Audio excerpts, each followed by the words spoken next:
Truck Edition continue sa série d'essais qui consiste à faire appel à un professionnel. Cette fois-ci, nous avons demandé à Anthony Flichy, qui travaille chez Guinel. Il est chauffeur formateur. Et nous allons lui confier un Scania, un V8, 580 chevaux, Euro 6. Alors la première chose, c'est son aspect général, son aspect extérieur. Qu'est-ce que tu en penses? Il est très beau. Très beau, ouais. C'est un camion magnifique, ouais. Effectivement, on connaît le côté Scania, le front du Scania, cette nouvelle casquette qui est superbe, belle visière. Les déflecteurs, on n'a plus de déflecteurs du tout. Il ne nous reste qu'une toute petite lamelle déflecteur, ce qui rend un côté plus perçant dans l'air, je dirais. Un très beau véhicule. Donc déjà, tu es séduit par l'aspect. Ah oui, l'aspect que ça, ouais, bon, ça reste un Scania en plus. Donc Scania, c'est un véhicule qui est toujours tape à l'œil quand même. D'accord. C'est un très beau camion. Alors maintenant, on va aller voir ce que tu penses de la conduite. Prends le volant. C'est parti.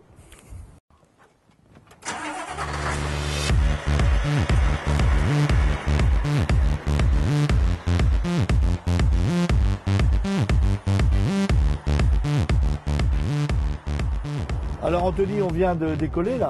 Ouais. Enfin de décoller, c'est une façon de parler. On vient de démarrer. Première impression. Première impression, véhicule très agréable. On se sent tout de suite à l'aise. La prise en main est quasi immédiate. Et pourtant, c'est pas un véhicule que je connais, on va dire, très bien.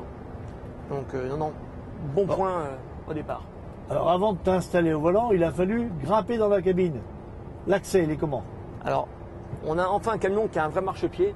Camion bien étudié, l'ouverture de la porte est assez grand, permettant un accès facile au véhicule. Le marchepied décalé permet une montée facile dans le véhicule. Ouais. T'es bien assis? Super bien assis. Alors, premier regard sur le tableau de bord. Le tableau de bord, donc très ergonomique, accessible facilement du poste de conduite, des boutons assez gros, des pictogrammes bien définis. En revanche, ce qu'on pourrait déplorer, c'est que certains boutons se trouvent cachés sous le volant, notamment les warnings. Et je pense qu'il a été plus judicieux de placer les warnings dans un coin très facilement accessible afin d'utiliser en cas d'urgence, pouvoir à tout moment utiliser les warnings. Là, le côté, je dois me pencher pour les chercher, faire de la contorsion, c'est pas sécuritaire.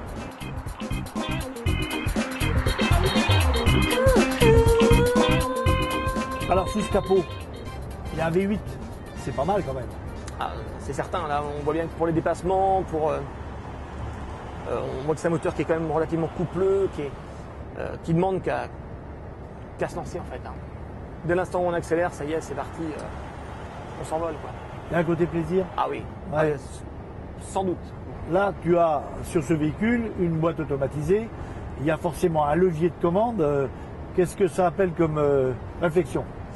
Très bon levier, bon placement, efficace, avec le système en plus que je ne connaissais pas, dont on m'a expliqué le fonctionnement, l'OptiCruise.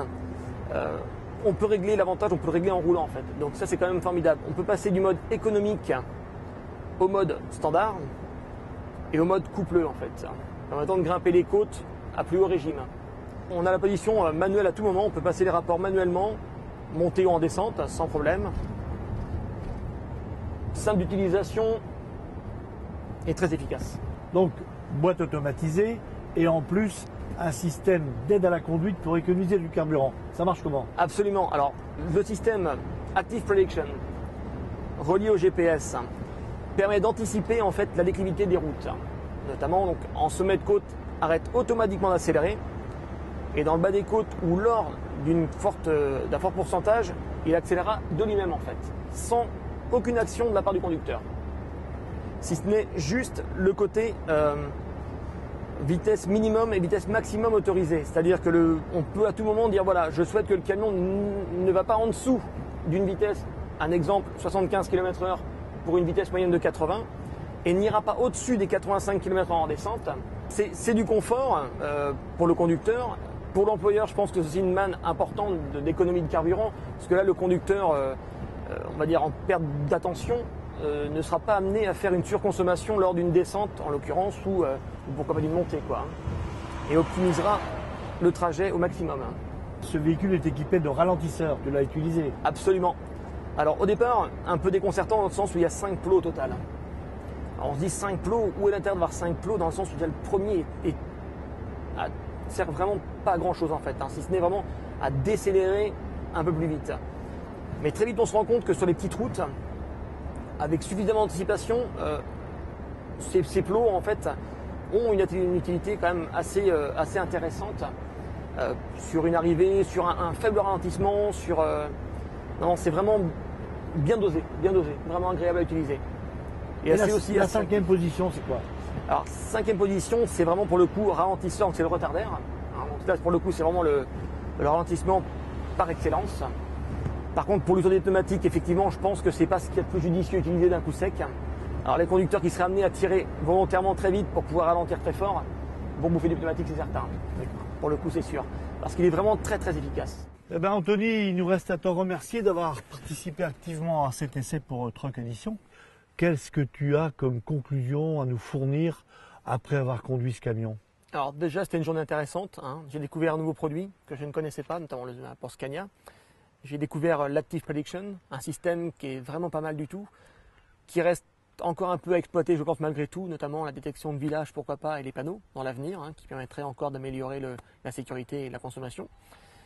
Et sinon, les problèmes négatifs, je dirais, sont toujours le problème des rétroviseurs qui, pour moi, masquent encore beaucoup d'angles morts, en fait, hein, et créent encore un angle mort assez important. Voilà.